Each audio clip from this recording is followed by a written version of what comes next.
Hey gang, Brian Martin, the boss man here at 4 State Trucks coming at you on this awesome day. I got big news, man. I'm feeling like it's Christmas and I just got a world-class gift. But in front of us here is the Martin family's first brand new Peterbilt since 1975. In 1975, my dad bought 3 of the little short hood 359s. And from that time to now, I guess there was a few internationals we bought in the 80s, brand new, but we've always kind of grew up on used trucks. We're usually the second, third, or fourth owner, and all that's worked great. But with it being the last year of the 389, you know, it's kind of confirmed, December of this year, more or less, they're not going to build any more of them.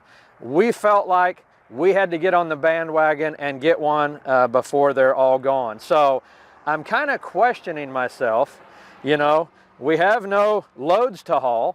We have no driver to drive it, but we have a very expensive, by my standards, very expensive truck here. But here's the thing. What a great opportunity for the boys here at Chrome Shop Mafia, 4 State Trucks, to show you on film the transition from kind of a bare bones. As you can see, we didn't get a lot of accessories on it. The structure and the specs on the truck are really tip-top, but we got it kind of stripped. Virtually no bumper, no visor, no exhaust, no deck plates, no fenders, because we want to customize it as we go. So it's going to be really fun to film those features. We've already dubbed this truck the Ranch Hand, and my goal is to make it look more or less like a 1987 model truck. Old school stripe package, traditional dual round headlights, you know, a bow tie visor, and so on and so forth. So we're not going to like totally go bonkers crazy trying to make it look like a 359, but from 50 foot, we want you to think, man, that old 379, or maybe in some cases people will say a 359, that thing looks awesome. And then when we crack them with, hey, it's a 2024 model, you know, we'll see their eyes light up and we'll all have a big laugh and we'll move on. But that's kind of what we've got in mind. We're going to do a lot of episodes, you know, from lowering the front end to putting fenders on it to hanging a visor, putting our 6-inch stack kit on it, and so on and so forth. So we haven't done a lot of this, the how-to, like step by step, you know, showing, drilling the holes, putting in the rivets, laying down the paint, things of that nature. But this ought to be a really good time and a lot more face-to-face time together. It's been too long, and we're glad to get started on some of this installation type behind-the-scenes video. So let's walk around the truck here and we'll tell you a little bit more about it. Let's just start with the specs. We've got obviously a 389 long hood, 565 Cummins ISX, or I guess it'd be an X15 now. You can tell I'm not a super late model guy, but the 565 Cummins, 18 speed, 336s, 290 wheelbase with a 48-inch bunk. I think it's technically called something different now, but to me, it always has been and always will be a 48-inch bunk. It's got the digital dash, which we'll look at, which, you know, a lot of guys are kind of knocking that thing. We're kind of excited to get a hold of one and see what maybe we can do with it. It does have factory air ride on the steer axle. What else am I missing here? I wanted low pro 24/5 tires on it, but get this, you literally cannot get them. On your new Peterbilt, you will get 22 lows or 22 talls. So it looks like we got 22 talls.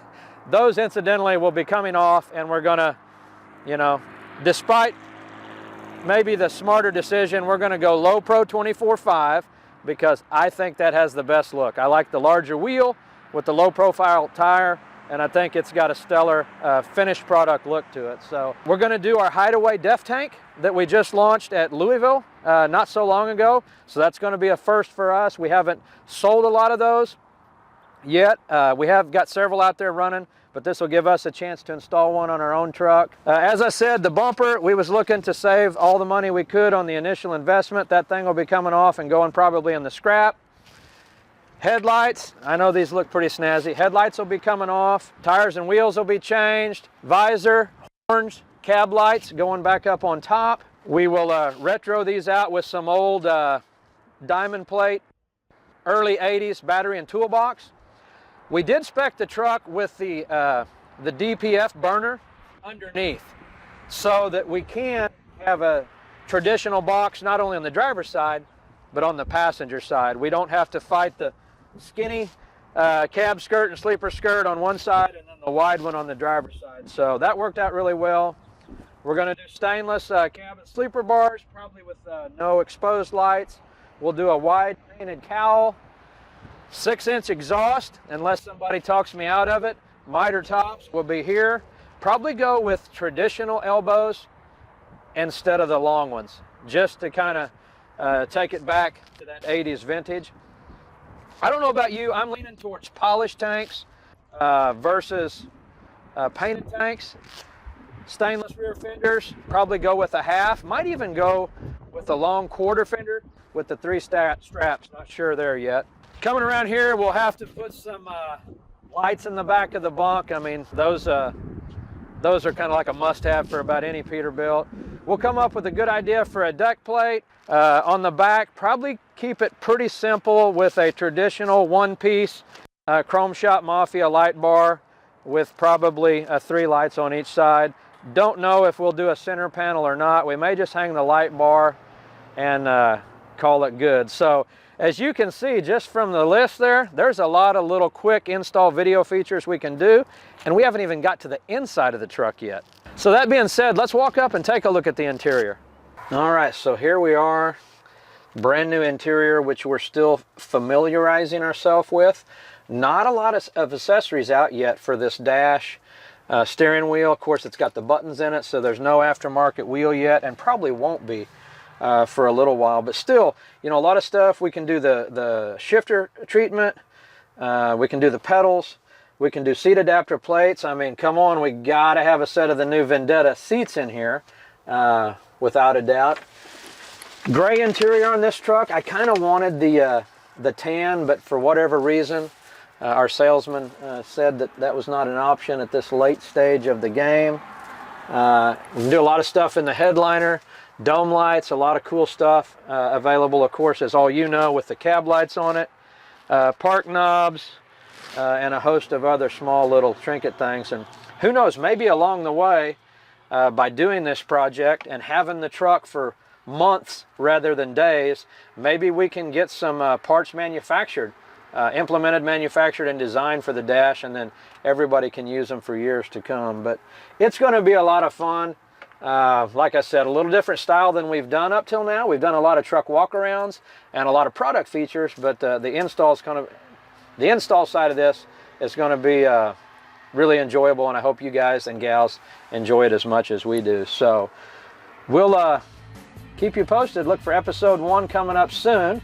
We're going to do the new Gen Air suspension kit on the front. We're going to do a 20-inch stainless bumper and a bumper lift kit.